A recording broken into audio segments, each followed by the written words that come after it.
to IMHO. I'm Kelcey, that's Lang. And today we are talking about Defensive Player of the Year, something us here with the Grizzlies know all too well. First team all defense. First team all defense, baby. We've got the reigning Defensive Player of the Year. We've got the one before that, and Marcus Smart.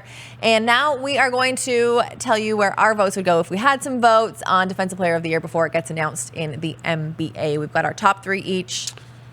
Lang? I'll go first. For number 3, I feel like a lot of times this award just goes to a big guy. A big guy. And so I wanted to not have all 3 of my selections be big guys. All 3 of mine are big guys. And I wanted to have someone who guards on the perimeter, plays a big role for his team, and is a reason his team is very good. Marcus Smart, ways. Tony so Allen. I went with Shai Gilgeous-Alexander.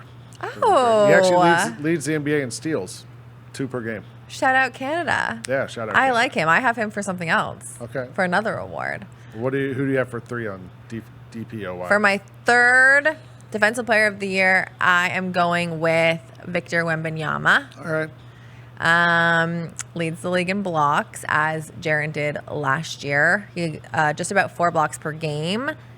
But what I think about him is, although that stat is impressive, think about how many shots are altered or just not taken at all because he's roaming around in the paint. Yeah. And so when I think about impact on things you can't even put into stats, you can't tell me who didn't drive or passed it off because Wemby was there. Like, it's a very big impact on the defensive end, plus all the blocks. I actually have him number 2 on my list because of the blocks and the steal. Like, he leads the NBA in steals plus blocks. Mm-hmm. But like you said, like, I think about that Grizzlies game where 2 guys had layups and ran down the lane, and Wembanyama was standing there, and they each veered different directions. He made a lot of guys make business decisions this year. Yeah. And I think for that reason alone, he should be in the running. So I have him number 2 for me. Who's your number 2? My number 2 is Anthony Davis. Okay. Consider him a big, like a big guard. For sure. He's a big forward. Big forward. Okay, so I read this. Anthony Davis limited opponents to only 47% shooting and 56% shooting within 6 feet, which is pretty low for like within the restricted area. Meanwhile, the NBA, or he contested the NBA's 3rd most shots per game, ranking 4th in blocks. When you put all of that together, I think he makes a really big impact on a team that is very offense driven. Yeah.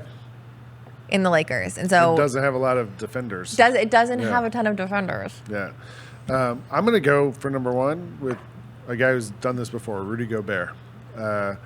This would be his 4th time. Yeah. I mean, I keep thinking back to when we saw them in person here in Memphis, and the way that team, it was like trying to drive through a bunch of octopuses in the lane, like all those arms and hands, octopi. There was like hands and arms and everything all over the place. It was really hard to get anywhere near the rim, and he's sort of the cornerstone of that defense. And I don't know. I feel like the changes that team has made and the role he plays for that team on the defensive end, to me, qualifies him as number 1. Look, the Timberwolves had the best defense in the league for a lot of the season. They ended the season with the best defense in the league. There is a reason for that. Do I think it is just 100% Rudy Gobert? No. Do I think he anchors the best defense in the league? Yes.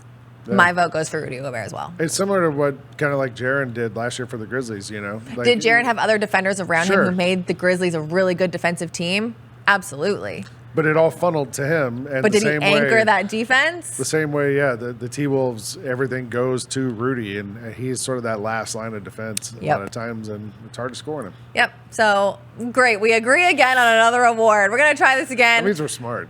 Yeah, it means we're smart, or, or what? Or the opposite. I'll say it. We'll be back next week for another IMHO.